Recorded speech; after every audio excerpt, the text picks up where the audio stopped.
ayoko na ikwento yung buo dahil mababash ka lalo, Day. Pero malala. Oo. Talaga? Oo, nang ansya.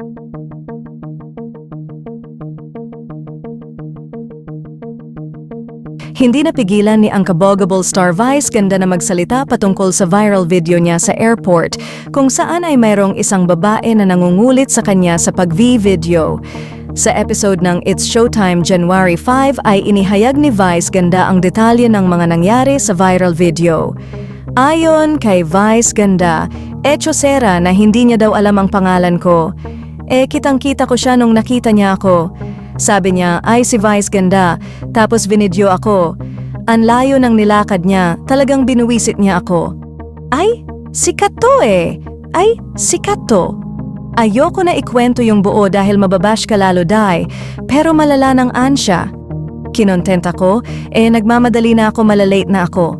Samantala, dinelete na ng nasabing babae ang video at naglock na rin ito ng profile sa Facebook. Thank you so much for the people. Bernil guys. Nag-enjoy ko. Thank you.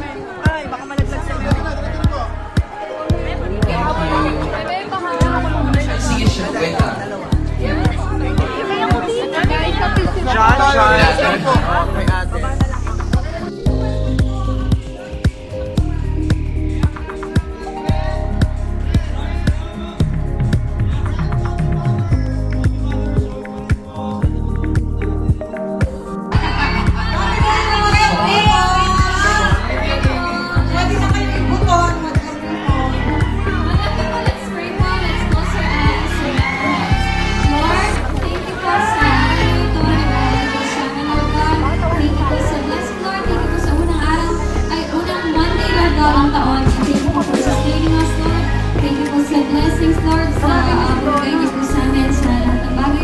Patuloy niyo po kaming protektahan, Lord. Kayo na po bahala sa amin. Nangyayin po namin sa ito lahat, Lord.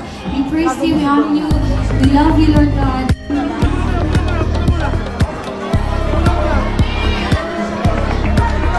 Darren Addicts. Wait lang po, wait lang. Upo lang po, upo lang kayo magabi po. Upo lang po. Upo lang po muna. Yung mga naka-out, upo lang po. Tapos, nanay, upo lang.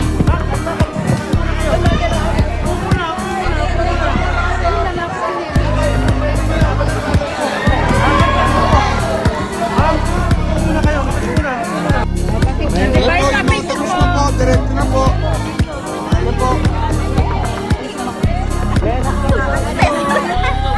Sige po.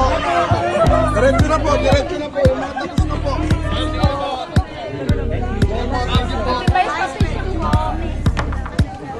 Sige po, balik na po tayo. Balik na po.